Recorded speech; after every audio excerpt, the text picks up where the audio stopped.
I'm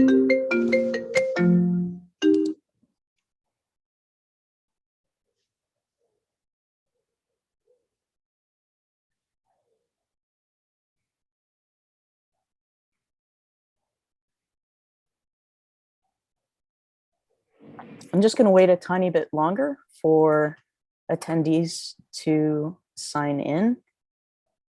I'm really excited to be here and excited that you all are joining me for this.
Hi, everyone. Just a reminder, we're going to wait maybe 1 or 2 more minutes for everyone to file in, and then we will get started.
All right, I think I'll jump in now. We've hit the century mark for attendees. I'm thrilled that you all could be here.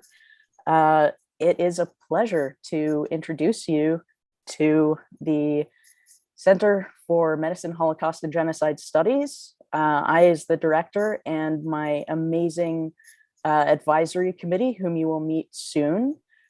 But first, I would like to introduce Dr. Shlomo Melmed, Executive Vice President of Academic Affairs and Dean of the Medical Faculty at Cedars-Sinai. Thank you, Sherry, and welcome to all of you. Good afternoon and good evening, because I know there are people who are watching here from Europe and Israel and maybe in Asia as well. So welcome to all of you on behalf of Cedars-Sinai to this really,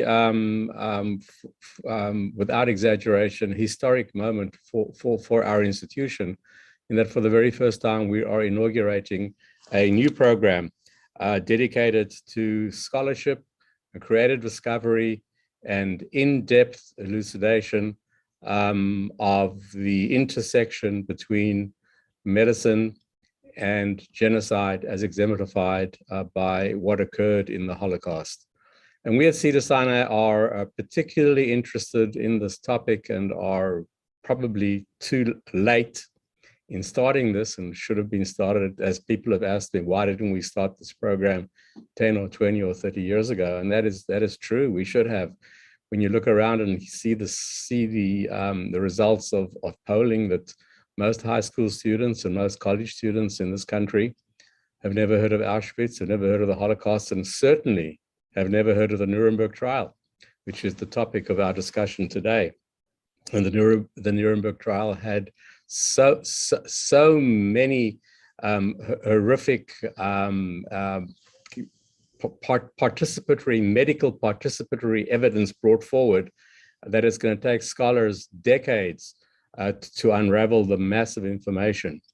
But perhaps one silver lining that came out of the Nuremberg trial, which is important for us as medical practitioners, is that the Nuremberg Code, which was really spawned by the realization of the horrors of the Nuremberg trial, spawned our current really holistic and rigorous protection of human subjects programs, which we all celebrate.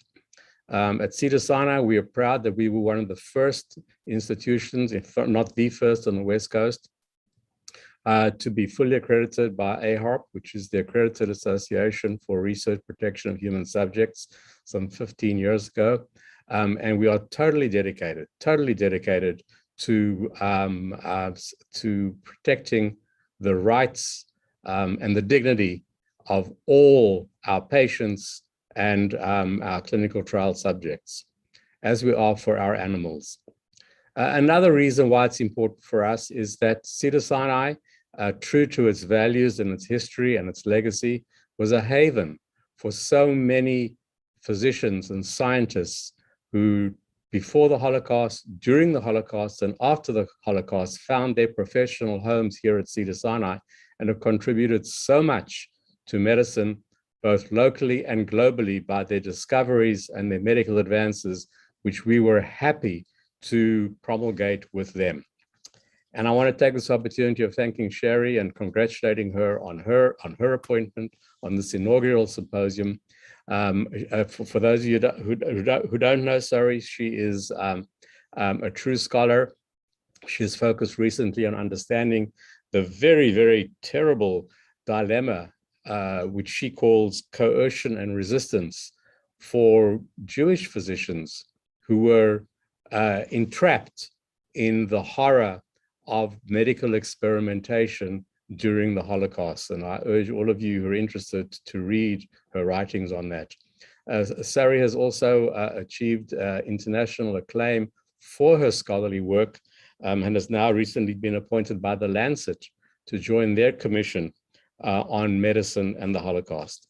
And I would be remiss if I didn't also congratulate Dr. Leon Fine, who directs our overall program in the history of medicine and who really is the architect and the founding spirit of this entire program. So thank you, Sari. Thank you, Leon. And now, Sari, it's over to you. We can't hear you. Thank you so much for that introduction. And you are absolutely right to point to Dr. Leon Fine as the birthing spirit behind the program in the history of medicine, which in turn is the umbrella that embraces the Center for Medicine, Holocaust, and Genocide Studies. And I would like to especially thank Dr. Franklin Strauss, who has been incredibly generous and provided funding to get us going here. So many thanks to him. And I will now share with you pretty much how I want today to go. It is going to start out with me introducing myself, although Dr. Melman just did a great job of that. And then I'm going to allow my esteemed academic committee to introduce themselves and share a little bit with you about what they do, what drives their scholarship, and pretty much explain why I tapped them for advising me in this new endeavor. Then I will start posing questions to them. They will jump in and answer them. The session is split between a discussion of the legacy of the Nuremberg Doctors Trial and the Nuremberg Code on the one hand, and on the other, trying to shed light on the present and future of what I'm calling medicine, Holocaust, and genocide studies. So thanks again for being here. And as Dr. Melvin pointed out, I am a scholar focusing on Jewish prisoner physicians, doctors who were recruited for their medical expertise in the framework of Nazi concentration camps, and they're placed in really difficult situations. And as Dr. Melvin pointed out, I frame it in terms of coercion and resistance. But enough about me. Let me turn it over to, we're going in alphabetical order, Dr. Herwig Czech, to introduce himself and share a little bit about his own research.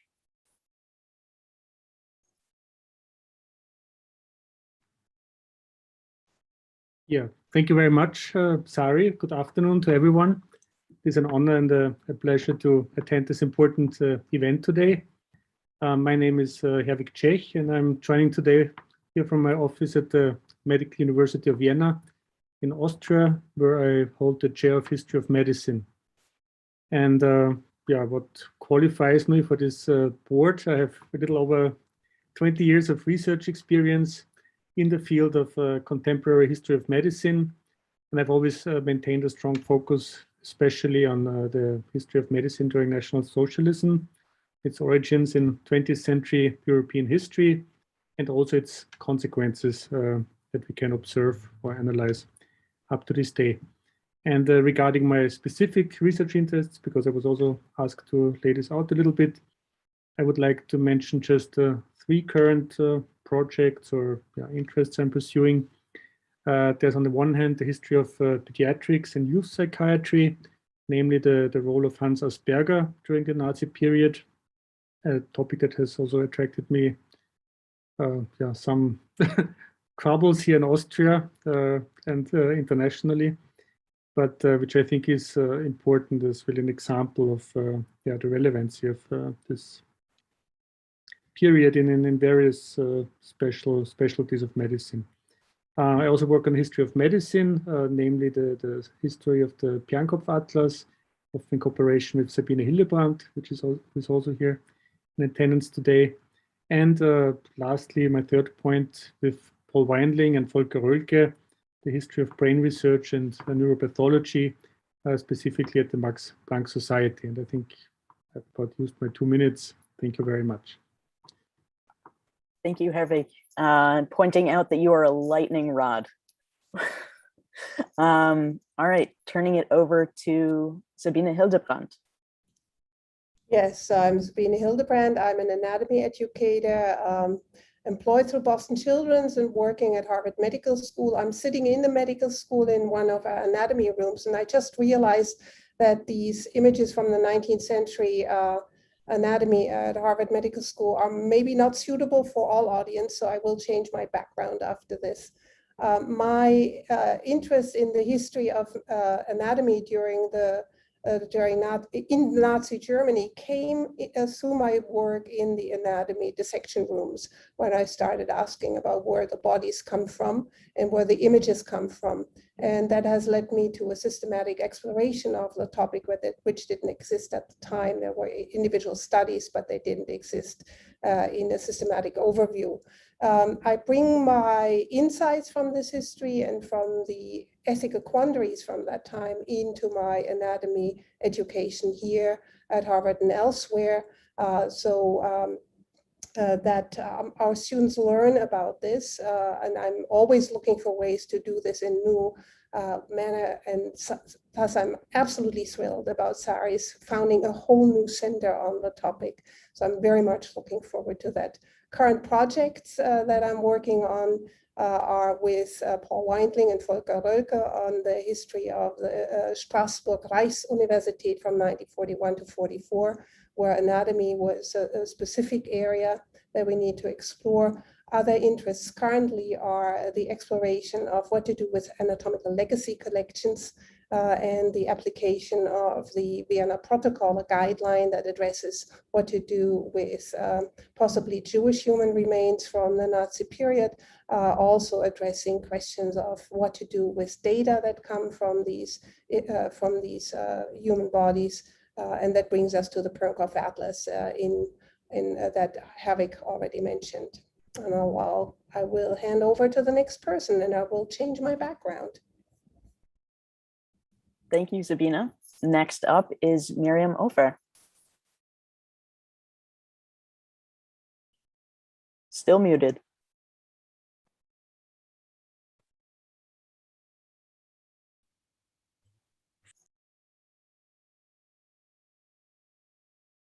You muted yourself again right away.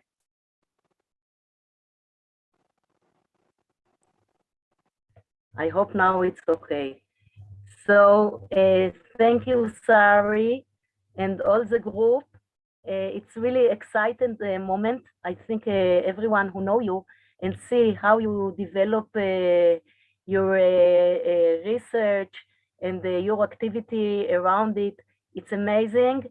And I'm sure it will be very, very interesting and excellent activity in the Sinai centers. My name is Miriam Ofer. I teach history of the Holocaust in Western Galilee College, and specific on medicine during the Holocaust. Also, I teach in Tel Aviv University at the medicine faculty. And my research is focused on the Jewish medical activity, especially in the ghettos. And at the beginning, I did a big research about the Shavli ghetto. I exposed a very interesting diary of a Jewish physician, Dr. Aaron Pick. And today I'm in the middle of exposing another diaries and writings of Dr. Aaron Pick about his life before and during the Holocaust. He was killed, he died 1 month before the ghetto was destroyed. And after dealing with this, I felt that his description about all the dilemmas and the medical situation in the Shavli ghetto is very important and interesting for many aspects. So I deepened my research and went to try to compare between a few ghettos. How did they cope with the situation in the ghettos from the aspect of the medicine situation? And at the end, I stopped and wrote my PhD on Jewish medicine during the Holocaust in the Warsaw Ghetto. And I was not the first one to do it, but I did it from many sources. And I think the ghetto, the Warsaw Ghetto is so big and had so many documents were left. Of course, because of the Emanuel Ringelblum archive and the largest ghetto. And it's very important, and we didn't come to the last sentence about what happens there.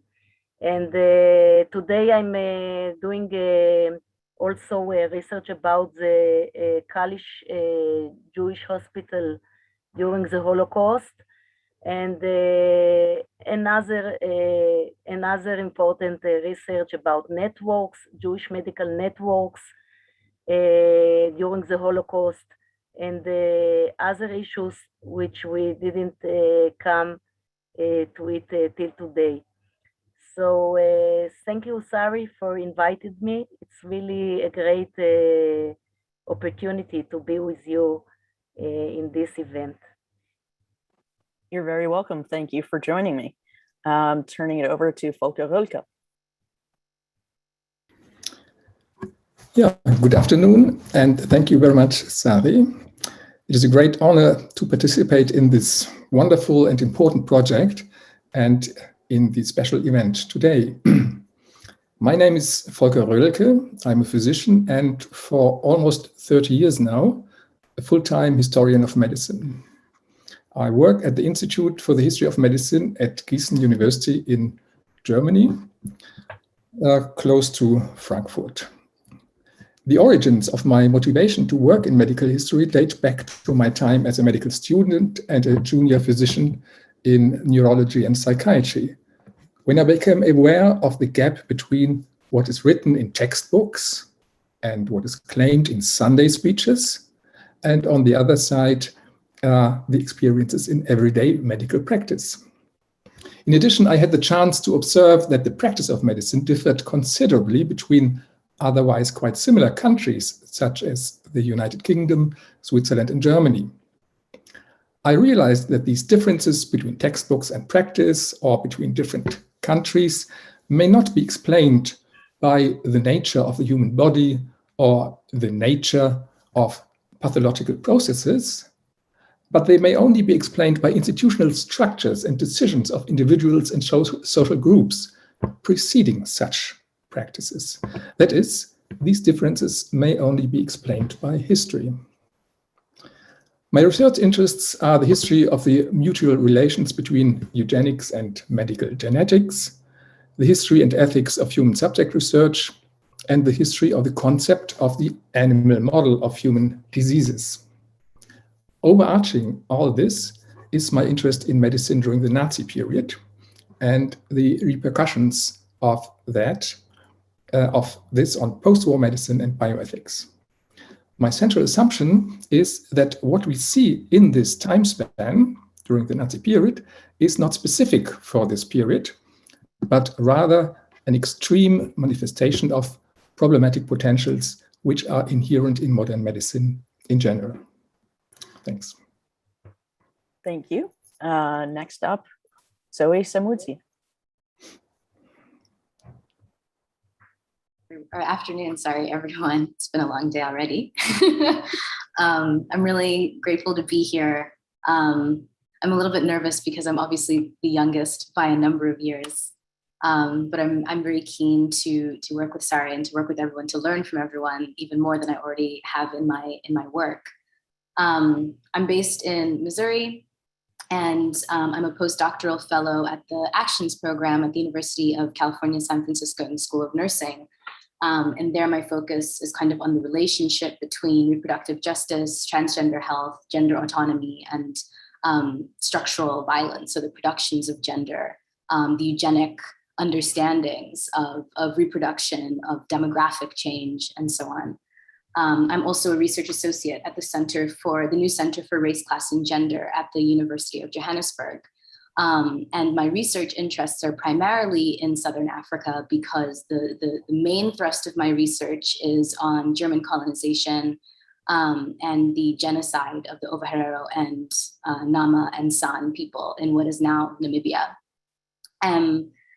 And the way that my work fits into this new center, which I'm incredibly excited about, I don't study Nazism or the Holocaust per se, but what I do study is the German biomedicine and German bioscience. And so I'm very interested in the evolutions and the trajectories and how German scientists understood eugenics in the 19th century and the early 20th century. The politics of bone collection and concentration camp medical practice in Southwest Africa, the biologization of German settler citizenship, and all of the different ways that the German state evolved these practices, evolved these understandings, and applied various iterations of those practices again in Europe during the Nazi Holocaust against Jewish communities, Roma communities, disabled people, partisans, and others.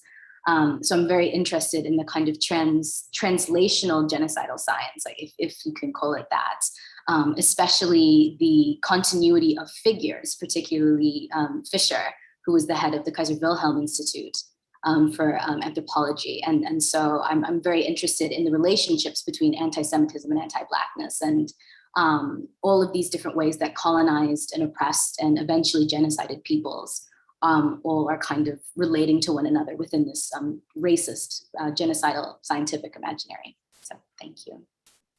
Thank you so much, Zoe. If you haven't noticed, she is taking on the weight of all genocides that are not Holocaust and all fields of inquiry that are outside of history. So I guess it's good that she's the youngest around because she's got all this weight to pull.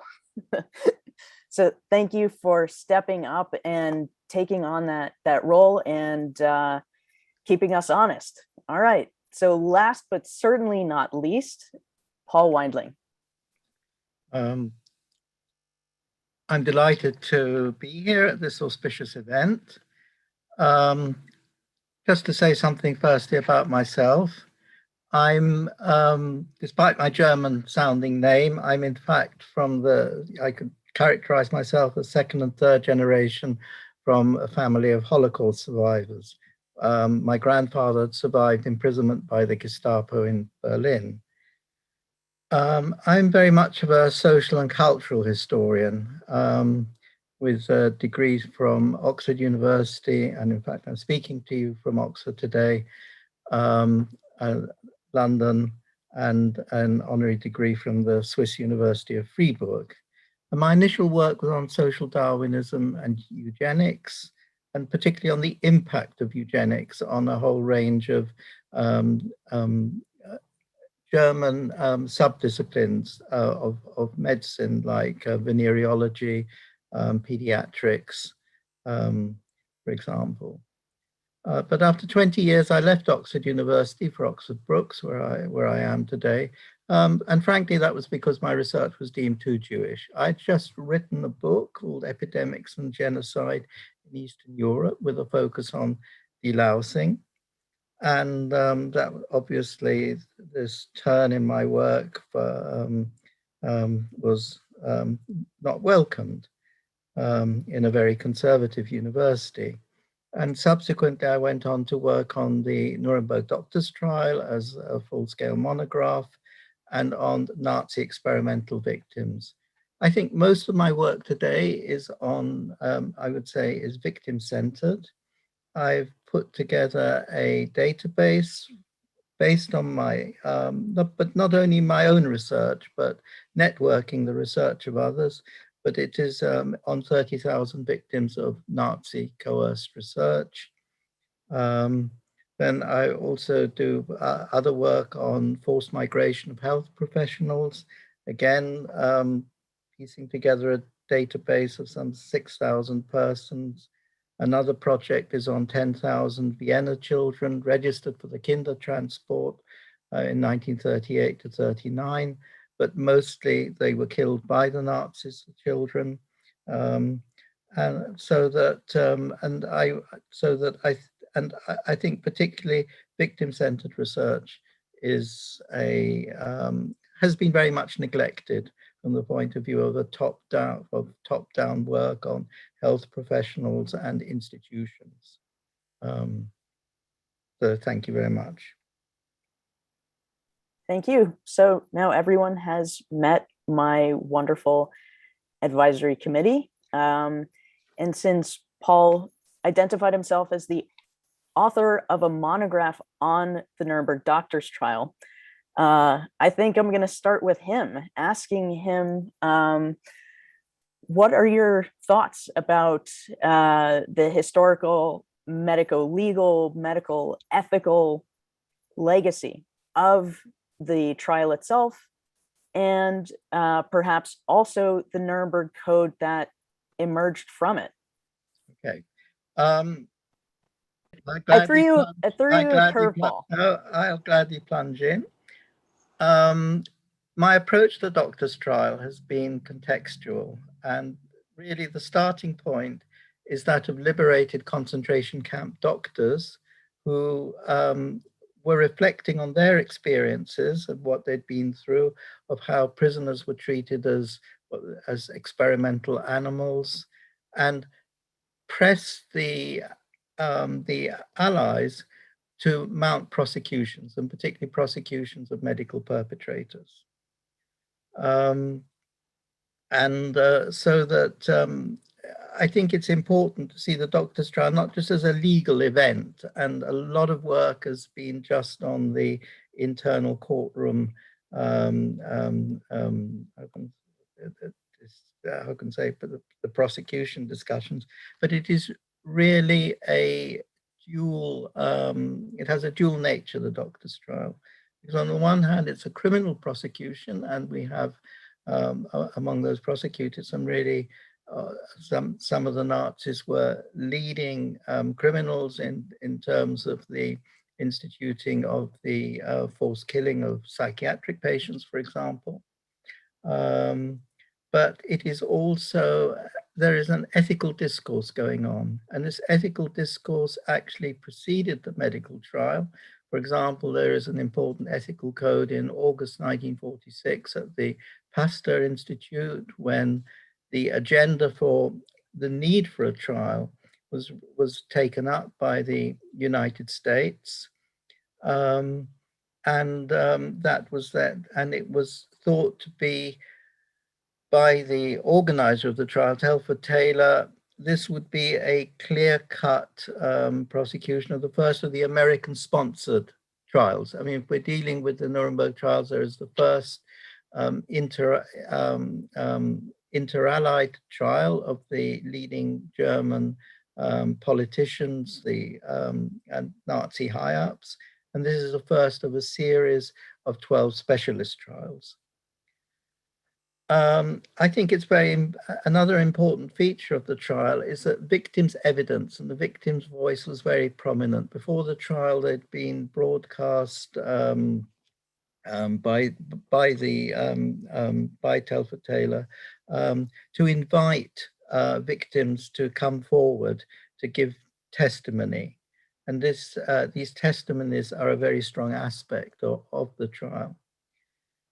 Now, there's one thing that one important feature of the trial which makes it unique. And this feature is that it ends with a declaration on permissible medical experiments. It is not a code, and it was not referred to as a Nuremberg Code. And this declaration talks about voluntary consent and not informed consent. So if we need to get this, this was something produced by the judges as a result of reflecting on the trial, but gives autonomy to the research subject. So it's very important. They talk about an enlightened consent also in their discussions, but never informed. And why not? Because informed is much too top down. It is that the expert is telling the research subject what to do. So I think that is a very positive feature of the trial. You will not find mentions of a Nuremberg Code until the early 1960s. There is one book talks about the Nuremberg Code in 1964, for example. And so I think that's, as I say, one should think very carefully about the implications of this time lag before you get the reference to the code. And in a way, it is a misreading of the trial. The other aspect is about the trial, this is where I'll end, is that it's really that victims have agency, that they protest, resist, and sabotage experiments. That's what comes through in the trial. There's some very dramatic incidents. There's one Roma or Gypsy victim who actually violently strikes the perpetrator of the experiments to which he was subjected to on the drinking of seawater, forced drinking of seawater, for example. So it is a very dramatic, important collection of testimony and background documentation, and very handily also in English as well as German, which is another important feature of the trial. I think hopefully that will now introduce our discussions. Thank you so much for laying the groundwork. I'm going to turn it over to Herwig and return to the alphabetical order. Sorry for throwing the curveball at Paul. It was just too impressive to not do it after he said he wrote a monograph on the topic. So he laid the groundwork, and let's go over to Herwig. I'm assuming you're not pretending that you didn't know of this monograph before Paul mentioned it tonight. But I totally understand that you turned around the order. In fact, it's very appropriate because most of what I know about the Nuremberg doctors trial, before I started to read the sources, I learned from Paul Weindling. So, but at the same time, I had, of course, prepared my remarks, and I had prepared 3 very general points, and now this gives me the opportunity to test them already against Paul Weindling's comments. So my first point, if I think about what I do think is the legacy, the big picture of the Nuremberg trial, is of course the Nuremberg Code, although it was not named this from the beginning. And I do think that it was an extremely important precedent as a first, not a first, as an important attempt to internationally codify principles of biomedical research on human subjects. And I think the important function and what Paul calls a possible misreading of the trial is possibly precisely in this misreading. It provided an origin myth, a narrative of this is where it all started, even if that's not true. The attempts that have been there before, there was of course no enforcement mechanism that accompanied this declaration. So one could also argue that for many years after it had been declared, it didn't have much impact. You can find numerous examples that the principles were violated while it was declared and after it was declared. But in the attempt to establish something like an internationally binding bioethics, what Dr. Melamed already mentioned in his introductory remarks, it was a very important aspect, because an important milestone, because retroactively it provided this legitimacy to this efforts, and it provided this moral, how should I put it, weight of the Nazi medical crimes in the background to support such an effort. The second point I had noted was, I think, that the decision by the allies, the Western allies, and of course primarily the US authorities, to dedicate the first of the 12 subsequent Nuremberg trials to the medical field and the medical crimes that were committed in this field. I think that this decision sent an important signal, how important these medical crimes and the medical ideologies that were connected to it, race hygiene being the most important one, but not the only one, how important these medical ideologies and these crimes were for the functioning of the Nazi system. And this is also, I think, an important precedent. Of course, there are all kinds of also contingent reasons why this decision was taken. But in retrospect, if you consider the importance of the medical crimes, the fact that we have this trial that we can refer to and that it was the first of the subsequent trials, I think is very important. And the third, and this is maybe a little bit self-serving as a historian, but it's also important to point out that the preparations for the trial, also what Paul Weindling mentioned, the testimonies that were collected, all this engagement also by survivors, by victims, survivors of the camps that provided testimony and evidence, that all this is an enormous trove of documents and of evidence that can still be used to research and to fully engage with these topics. And yeah, I think this is it for my remarks. I would just maybe conclude with one little, not criticism, but with what would I consider the weakest point maybe of the trial. And this is that the so-called euthanasia crimes, the killings of psychiatric patients, they were relatively in the background. But even this needs to be qualified, because also in this area, there was a very important groundwork laid for other trials that were held subsequently, and also again for historical research. And yeah, with this, I think I can hand it over to the next discussant. Thank you. Before I do the handing over, I just want to piggyback on what Herwig said. I think I speak for all of us in saying that Paul Weindling actually was the teacher of so many of us who got us started with his research, not to make you feel old, but all those years ago. So, you know, thank you for getting the ball rolling and giving us something to start grabbing onto and working with. Okay, Sabina. Yes, thank you. So starting with a trial, for me, it's interesting who was on trial and who was not on trial. And again, I'm looking at this through my very narrow lens of anatomy. An anatomist was mentioned, and he was the anatomist who actually committed the murderous crime of having 86 people converted potentially into a skeleton collection. Here we have the skeleton collections again that Zoe mentioned. This anatomist at that time wasn't there, but his crime was mentioned at a minimum. However, Eugen Fischer, whom Zoe mentioned before, he was not on trial. And this may have also to do with the fact, as Herwig mentioned, the euthanasia crimes were not in the foreground, so they ultimately had their roots in eugenics. And so the roots of the crimes were not looked at the time. I guess they might have been too evasive. Interestingly for me, and this goes to Paul Weindling's work also on the refugee scientists and physicians, it was one of these refugee scientists, Franz Weidenreich, another anthropologist, who in 1946 commented on the doctor's trial and said Eugen Fischer should be on trial.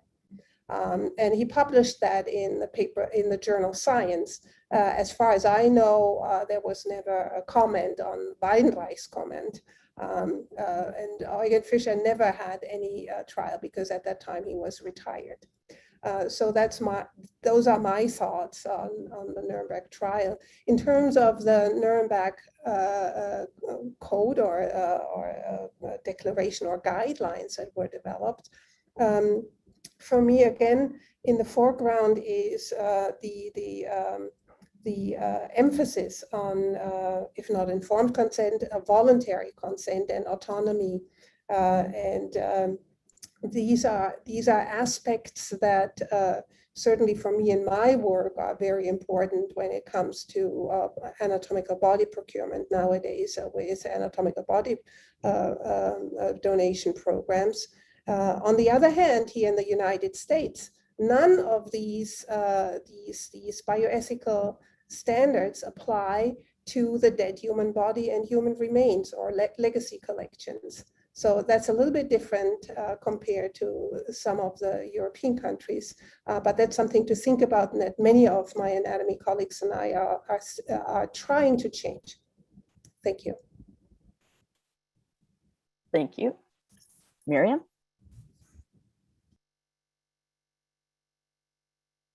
Still muted. There we go. Yes, I think the Nazi Dr. Strehl in Nuremberg attracted was a much less global interest than the trials of the Nazi Party leadership.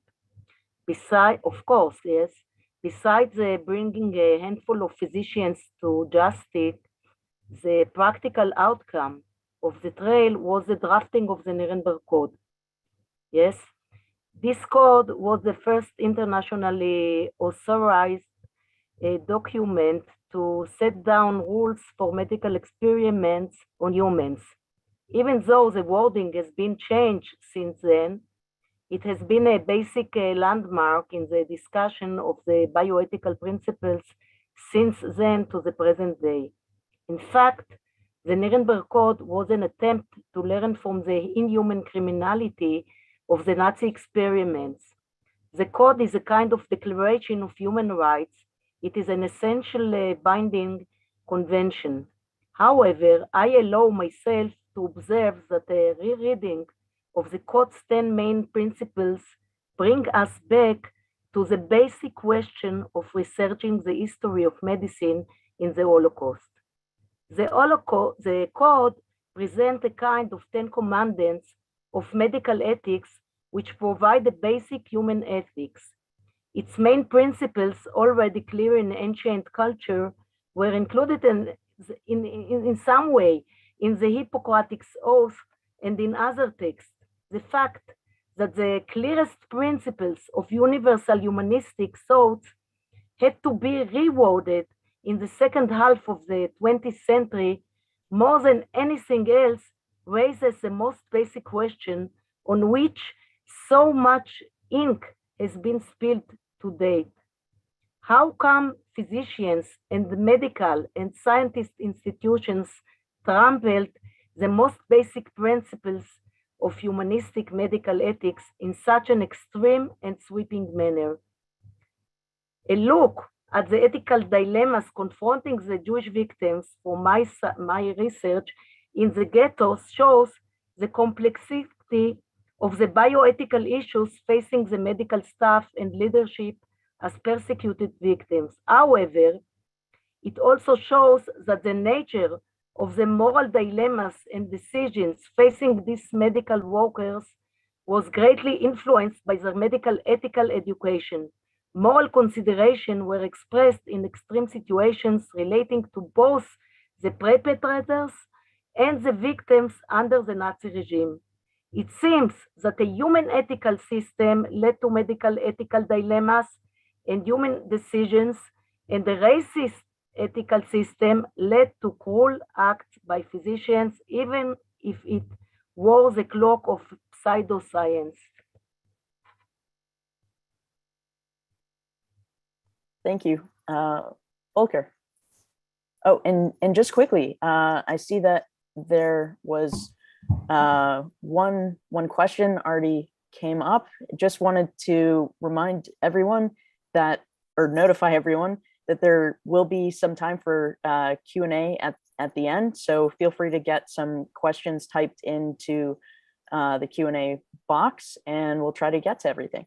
All right, thanks, Volker. Okay, thank you, Sari.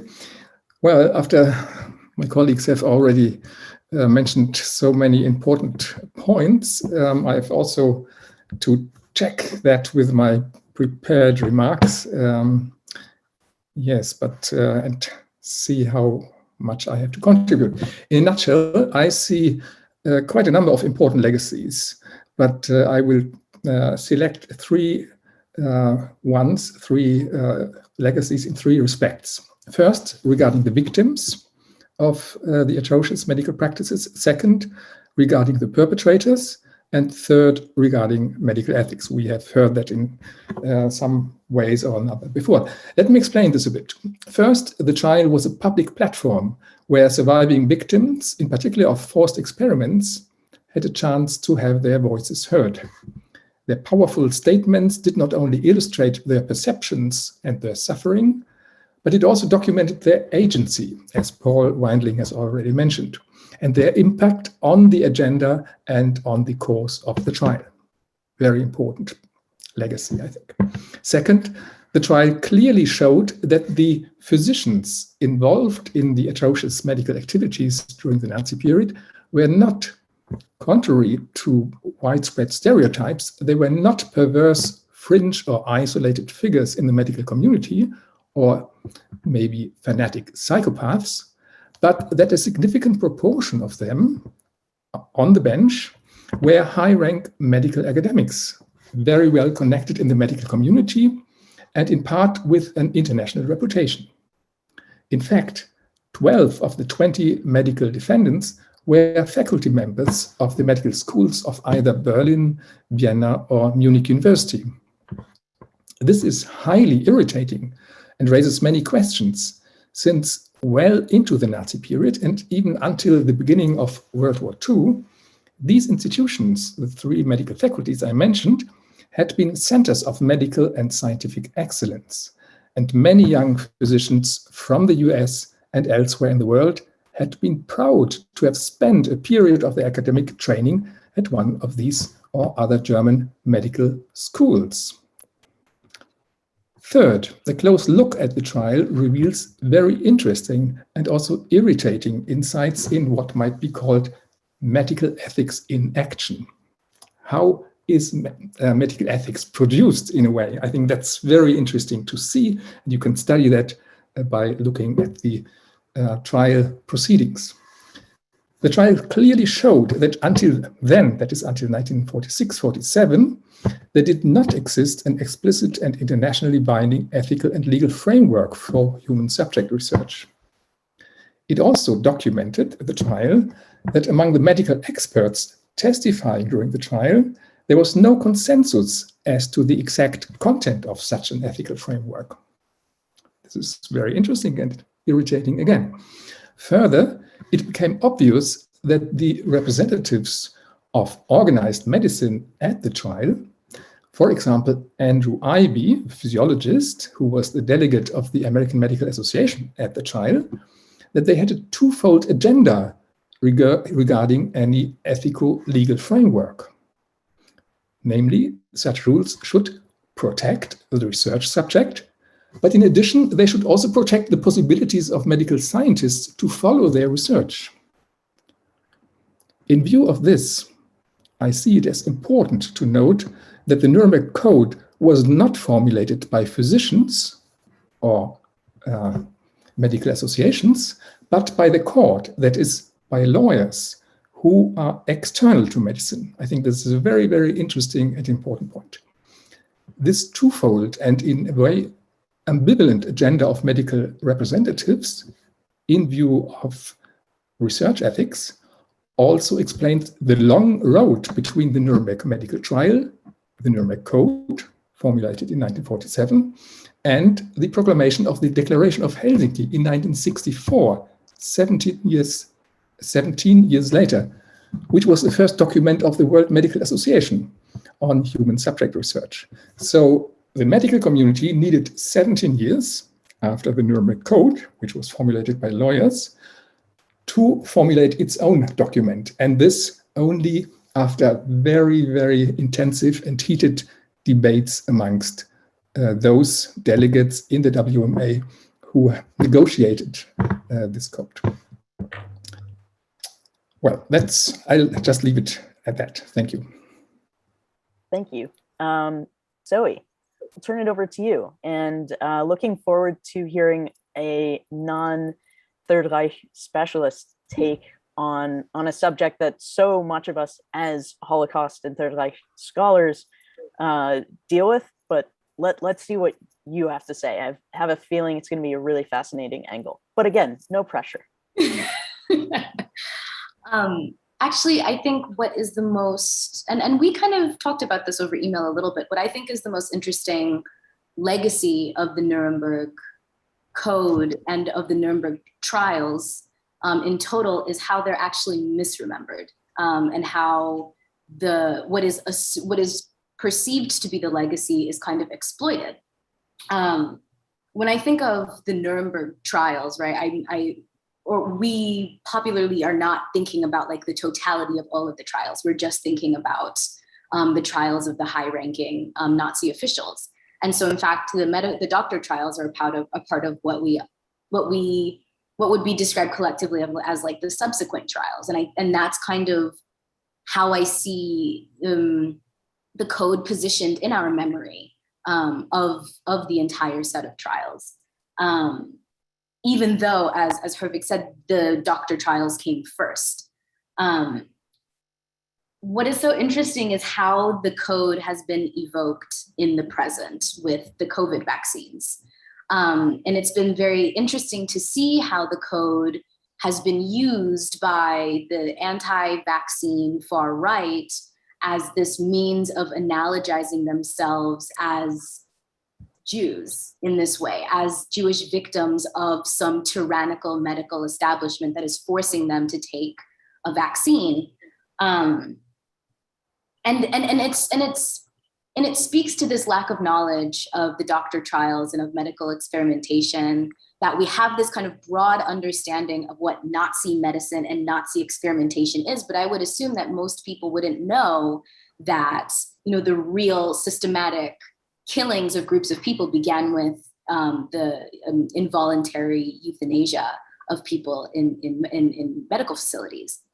And so what's so interesting with the legacy of the code is how Nuremberg as a concept kind of exists in the imagination of the right, in this kind of self-victimizing philosophy and identity of and as white supremacists. How the vaccine cards are like gold stars, right? Which people are very crassly saying on social media.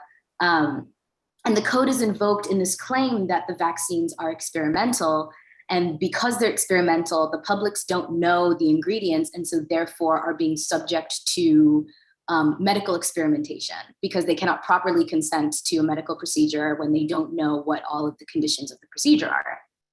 And yet, because the vaccines have at this point not only gone through clinical trials, but have been authorized by appropriate pharmaceutical bodies, the Nuremberg Code is no longer the authorizing force or kind of authorizing philosophy or whatever behind people's decision to consent to get the vaccine, because obviously informed consent is necessary, but this is not medical experimentation. And so it's the legacy of the trials, and it's just it's interesting to me to see the way that white supremacists and anti-Semites, as it is convenient to them, understand themselves as being analogous to the victims of Nazism, when in fact they are much closer to being the Nazis than they are to the victims of the Nazis. And I think that this speaks both to the complete misunderstanding of history, right? It speaks to the lack of knowledge of the trials. It speaks to the lack of knowledge of what Nazi medicine actually is, and the ongoing parallels between, the kind of ongoing trajectory of eugenics through time that protected Fisher and others who were doing more respectable eugenics from the doctors in the camps and other institutions that were doing the medicine that was understood as being criminal. So I'm always very interested in the mismemory and the misunderstanding, because that seems to very often have as much, if not more, authority than historians who do have like a very clear understanding of what has happened and are trying to communicate that to publics. So, thanks for your take on that. So, I just want to spend a few minutes to see if anyone wants to respond to each other's comments on this. Did it get you thinking about things you hadn't thought about before? It's open. So, Paul. Just one issue about the killing of psychiatric patients.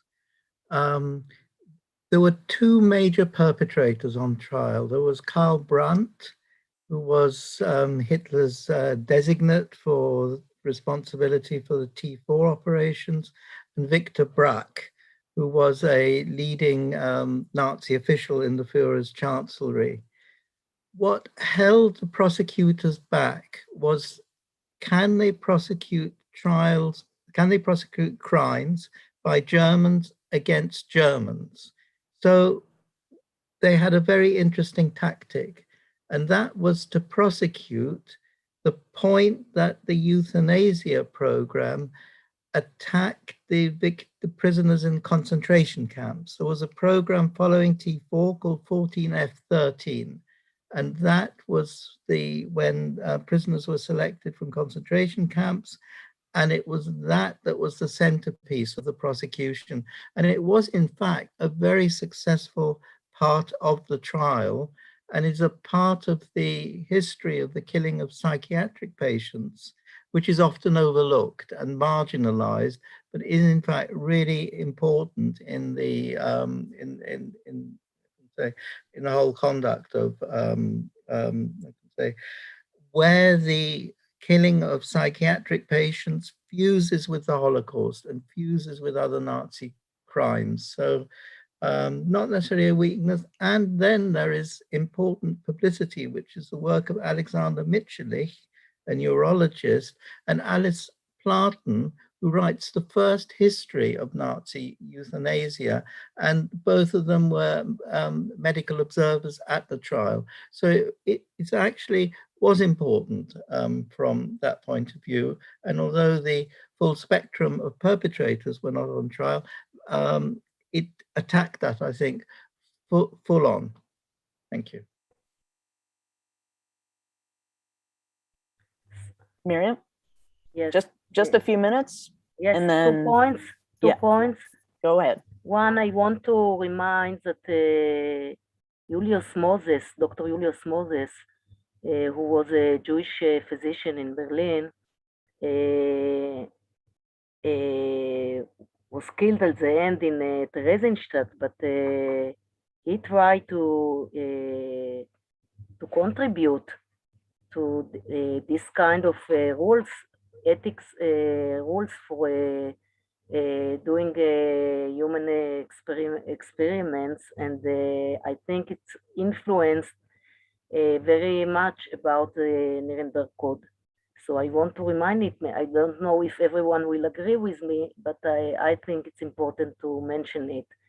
Second, I think that, and some of us mention it, that the medicalization, the process of medicalization, like the ghettoization process that the German physician contributed for it, and other process, of course, was not mentioned during the trials, and it took also a lot of years to understand much more about it, even though we still make research about it, about the exact contribution. So I just want to mention these 2 points. Thank you. So just to give you a little background as to why I've split this this roundtable somewhat artificially, I'm holding this event on the 47th anniversary of the release of the Nuremberg Code, but I'm also looking at this as an opportunity to introduce you to the advisory committee and to what I am hoping will come out of this enterprise, this Center for Medicine, Holocaust and Genocide Studies. So I'm gonna switch us over to address that now and just to lay out what I'm thinking. I guess it has a few names. So Nazi medicine is one title, medicine after the Holocaust is another title, or medicine during the Third Reich is another title. Those things are starting to be sort of taken as a field unto itself, and really the evidence of this, just the most obvious thing is the formation of the Lancet Commission on Medicine after the Holocaust. Sorry, on medicine and the Holocaust. And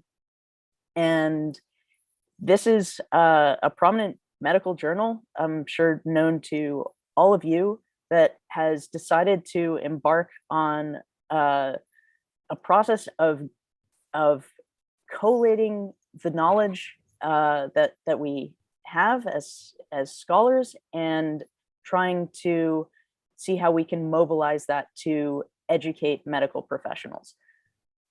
a lot of the questions we're asking as members of that commission have to do with why is it or how is it that healers become killers?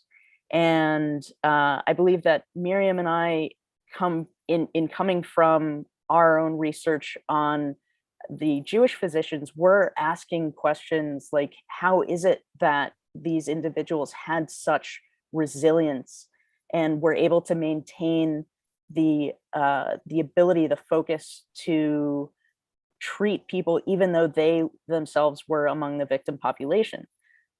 But I think what we need to do is actually get those answers through widening the scope beyond the Holocaust to consider other genocides, other examples of mass atrocities, mass violence, because it's only through looking at how these situations evolved over time, at different times, in different places, that I think we can get at the answers to these questions. So that is why I'm adding the genocide studies to the medicine and Holocaust base. And I'm curious to hear what my advisory committee has to say about how they view the field as it is right now and where they see it going, and how they see the center potentially acting as a vehicle to expand the scholarship and get the word out, both from the scholar's perspective, but also thinking about potentially education. All right, gonna go back to alphabetical order and start with Herwig. I was a bit afraid you would go back to alphabetical order because honestly, on the question of the sub-discipline, I mean, should we declare our independence, so to speak? I'm not so sure. I mean, would California be better off as an independent state? I guess what I'm referring to is that in Germany specifically, but also in Austria, to a as yet lesser degree, the study of medicine during National Socialism has an established place within the discipline of history of medicine, and history of medicine is relatively well established, although this is of course under threat a little bit, but it's relatively well established within medical faculties, within the curriculum of medicine, of the medical studies. And from my standpoint, in Austria, in Vienna, I would be rather happy if I managed something akin to the status that the study of medicine and National Socialism has in Germany for Austria, and also for the other Austrian universities like Graz, Innsbruck, Salzburg, Linz, who don't have established institutes of the history of medicine. So a sub-discipline, a specific field of research, of course, it makes a lot of sense to strive for the usual accoutrements of a specific discipline. They have journals, institutions like the one we are inaugurating today. But of course, the next step to establish a subject in the medical curriculum, for example, or to found institutes, chairs, etc., is a much steeper step, so to speak.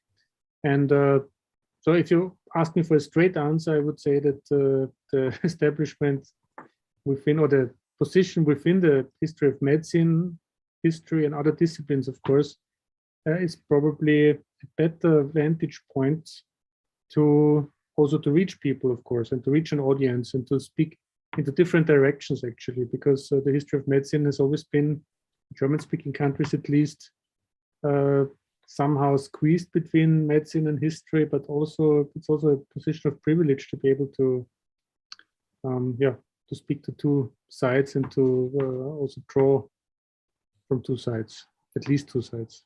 Thank you. Thanks. One thing, very important thing that I neglected to mention was that I'm not looking at the center as something that's just history. I want it to be interdisciplinary, because I think the only way we can get at those big questions is through expertise of people trained in different disciplines. they are trained with different sets of skills. They're asking different questions, approaching things differently. So, so the history is one thing. Obviously, coming at it as a historian, I'm partial to the history, but I'm trying. What I'm trying to do is build on that and incorporate other disciplines. And I guess on that note, I'll turn it over to the person who is representing all other disciplines beyond history, and see what Zoe has to say. Okay, sorry. Do you have something else to add? Apology to all non-historians, because maybe I focused a little bit too narrowly from my own vantage point. The history of medicine is also very well established within the medical humanities, and of course there should be an open discipline, a multidisciplinary approach, and of course no single person can aspire to or pretend to cover everything, but the field should be open to this. So yeah, thanks, and sorry. No worries. Yeah, so as a non-historian, as a sociologist that relies heavily on the history of medicine and on historians kind of narrativizing what has happened and trying to tease out some of the different dynamics from these historical accounts. I think what I'm most interested in the kind of future of the field, and especially of the center as an interdisciplinary hub for thinking about mass violence in medicine, is I'm really interested in, I think one of the biggest dangers in the ways that medical ethics, as well as human rights and international criminal law, has been internationalized, is the real failure for the authors of the Declaration of Human Rights, the Human Rights Charters, and all of these different conventions to really understand and to really account for the ways that colonialism and imperialism are the foundations for the inequities that these new protections are meant to correct. And so in thinking about the code in the present, right, and thinking about how there are all of these protections for patients, we see the way, we see how the law, we see the goals and the values to which the international community is aspiring, and we contrast that with the discriminations, the racisms, the classisms, the ableisms, all of these different discriminations that are necessary in the maintenance of these structures. And I'm really interested in the gap between the two, in the gap between achieving and actually upholding the really incredible humanistic values that are supposed to be in these codes and in these conventions, and the discriminations, the ongoing bigotries, the hierarchies, the social and political hierarchies that are necessary, or that nation states and institutions understand as being necessary. So I think that for me, in not doing this kind of one-to-one analogy between genocidal medical regimes, but really looking at how violences were made possible, how violences evolved. One of the things that I found the most interesting in the history of medicine in learning about the transition from kind of Weimar eugenics into Nazi eugenics was seeing all of these Jewish geneticists who were like, wait a minute, eugenics is legitimate science.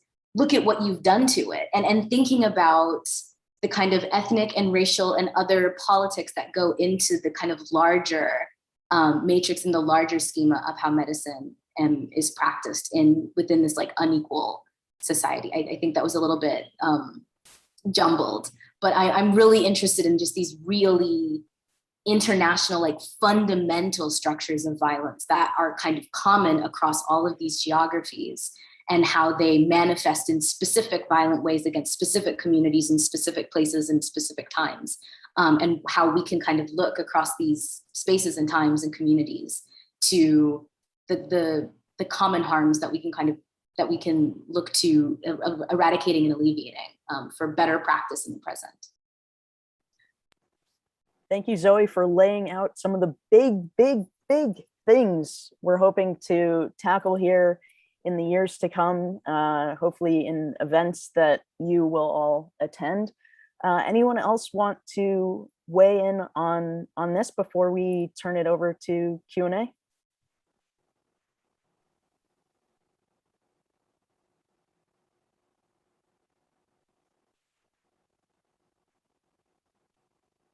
Okay, then. All right, we have some really terrific questions. All right, I'll start with one that's short and sweet. How do you think the Nuremberg Code applies to today's digital medicine, such as patients' consent to be included in aggregated data sets?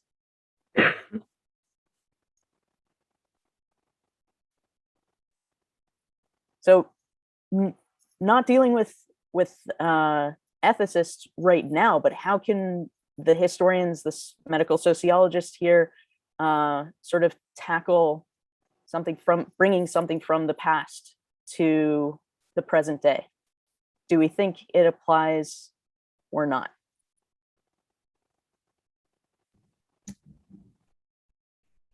Well, I would assume that even the studies on aggregated data sets have to go through an IRB. That's an institutional review board, and their history goes back to the founding of bioethics here in the United States. And that again, at least one narrative goes that the institution of US American bioethics had a connection with Nuremberg Code or Nuremberg Declaration. That in itself is one narrative that is contested. But basically that's the connection that's being traced. I'm not sure that's only a tentative and a theoretical one. Volker? Yes, another link to the Nuremberg Code and what was discussed during the Nuremberg medical trial might be that aggregated data sets very frequently refer to populations, to groups, and to knowledge produced from groups and for the good of groups and populations. Whereas it is very clear the core intention of the Nuremberg Code and also the ethical debates during the trial was the good of the individual patient. Because during the Nazi period, it was very clear that the good of the population, the folk body as it was called, was the primary concern of the government and also of many physicians. They, in the value hierarchy, they were sort of superimposed compared to the individual well-being.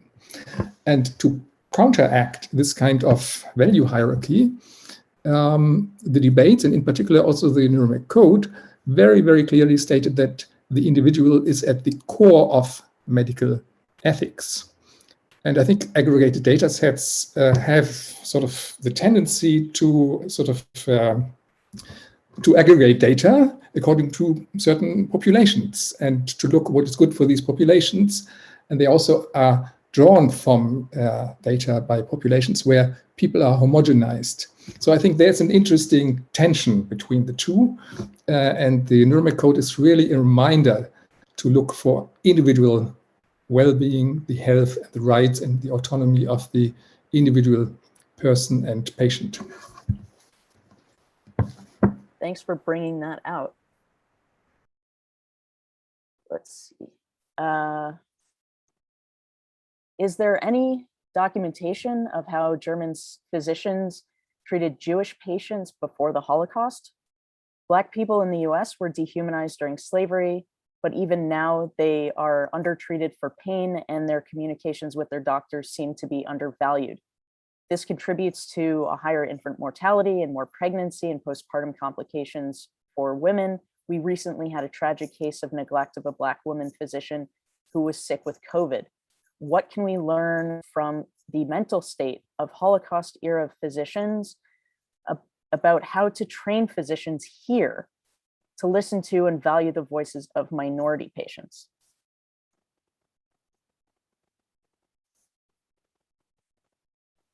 Maybe try to answer unless Paul wants to go. All right, give it to Paul. Yeah. There's a long tradition of physicians who were Jewish in Germany. So Jews treat Germans, Germans treat Jews, and this continued. And sometimes in the Nazi period, there were Nazis who still wanted to sneak off to their Jewish doctor. You could, though, look at two issues. One is that the treatment of patients who were gypsies, who were Roma, and the stigmatization of the Roma in Germany. I think that would be interesting. And I think it would also be interesting to look at German colonial contexts, as obviously Namibia is a case in point, and whether there was protests against against racist abuses. I think one thing that one has to take into account is that the history of German eugenics is very, very one-sided. Even before the German Racial Hygiene Society was founded, there were, in fact, strong anti-racial and individual protests against the up-and-coming eugenics. There's one Austrian social scientist called Hertz who published pioneering critiques of social Darwinism and eugenics. And throughout the history of German eugenics, there are critics, and these critics need to be written into that history.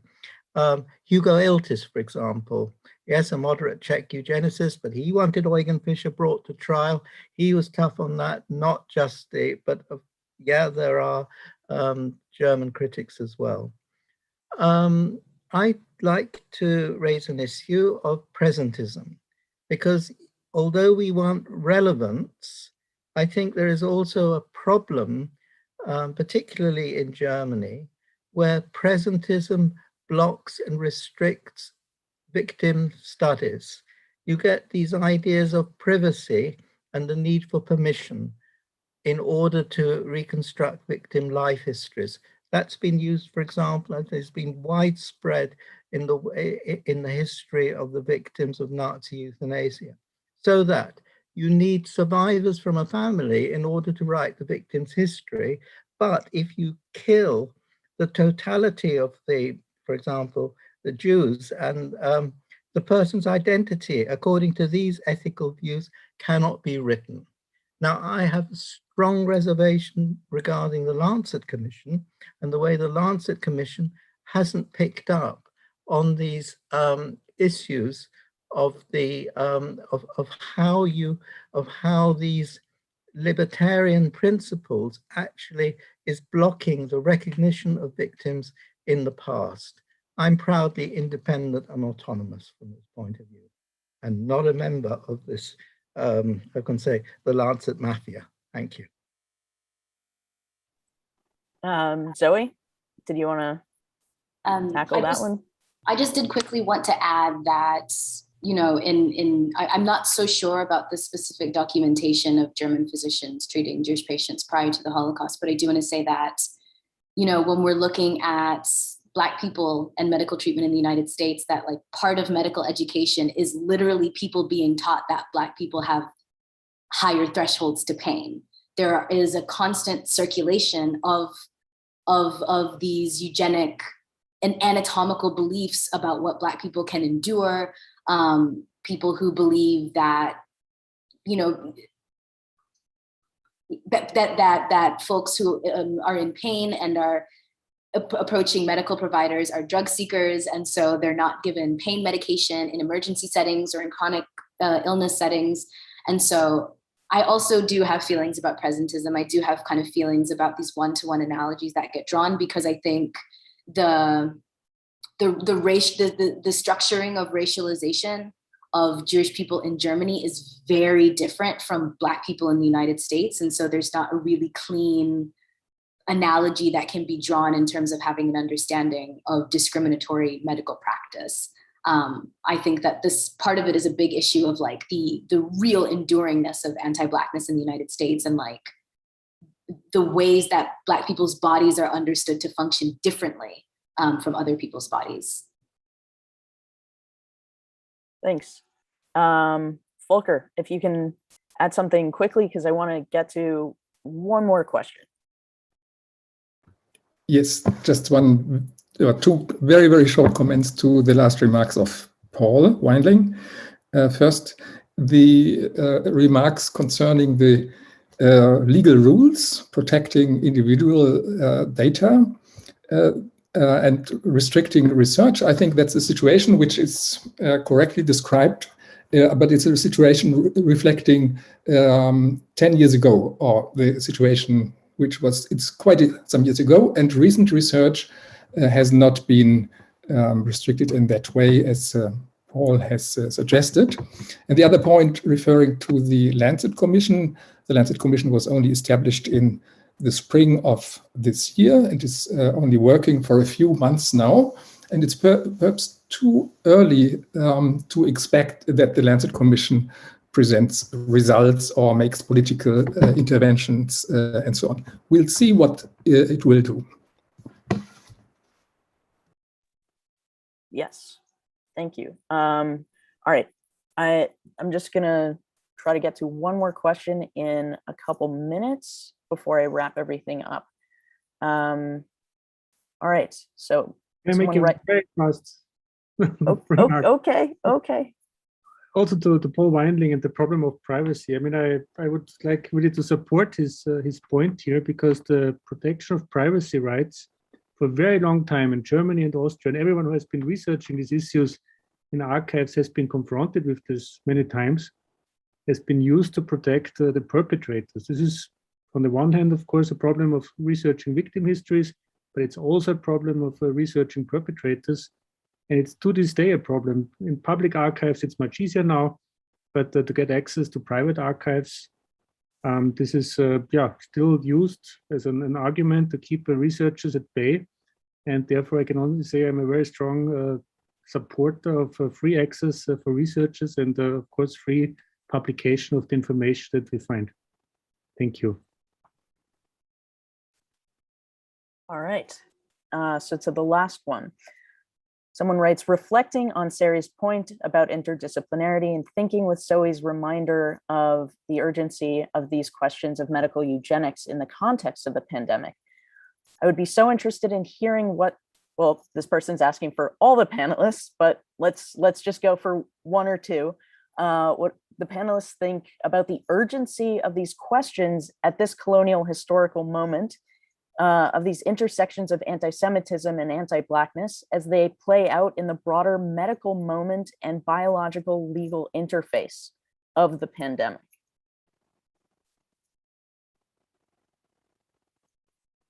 Sabina. I think none of us who live in this country can have overlooked the urgency of the last couple of years and what has happened in this country. We have to look at the specificity at the histories, and I think Zoe mentioned that before. We have to define very clearly at what we're looking at. We have to look at the historical evidence and then see whether there are patterns or strands of histories that might be similar or dissimilar. But I would hope, and this is going back to you, Sari, that the new center that you are creating here with a scholarship that will come out of this center in a medical setting, and I think that's the most exciting part actually of your center, the location in a hospital center, that basically out of the community you will have questions that will lead to very specific questions that will foster very specific scholarly research on these questions, and then will be carried directly into the medical community where you are, and hopefully from your center as a nucleus of dissemination to the rest of not only this country, but of the world. So I have great hopes, Sari. Thanks. I can't think of a better way to close it out with than Sabina's grand vision for what the center is capable of. I will try to live up to all those hopes, and I thank everyone here for joining us, the panelists zooming in from across the Atlantic. thank you for staying up. Potentially some attendees who are staying up late, much appreciated. Just to let you know, if you're registered for the event, if you are here, that means you are on our email list, which in turn means that you are going to find out very soon about the amazing lineup we've got for the fall. Just to give you a preview, it starts out on September 21st with a scholar named Maike Rotzal, and she will be discussing her involvement in pretty much what I'm calling the establishment of public memory in Germany of the euthanasia, so involuntary euthanasia program. It has taken a concrete form in the capital of Berlin, and she's a major player in making that happen. So I'm looking forward to her sharing her experiences in establishing this public history on the national level in the capital of the perpetrating nation. So with Sabina's grand vision, I am asking all of you for some sponsorship to make this possible. We are just getting started. As you know, this is our inaugural event. So for those of you out there who want to help us pursue that mission of both the scholarship and getting that scholarship into the medical community, whether it's for previous events, for current issues that we're still dealing with, please just reach out to me or the center. We have a website now. Just reach out, and hopefully we will be doing some really amazing things in the future. And you got a preview just today of some issues that are undergoing debate right now. It's a real live scholarly community, and maybe we can have a roundtable tackling that topic. Looking forward to all the future events. Thank you so much, and I will wrap it up.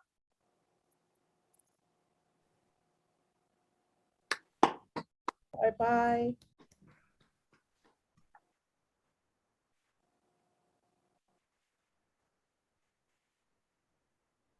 Good night from Vienna.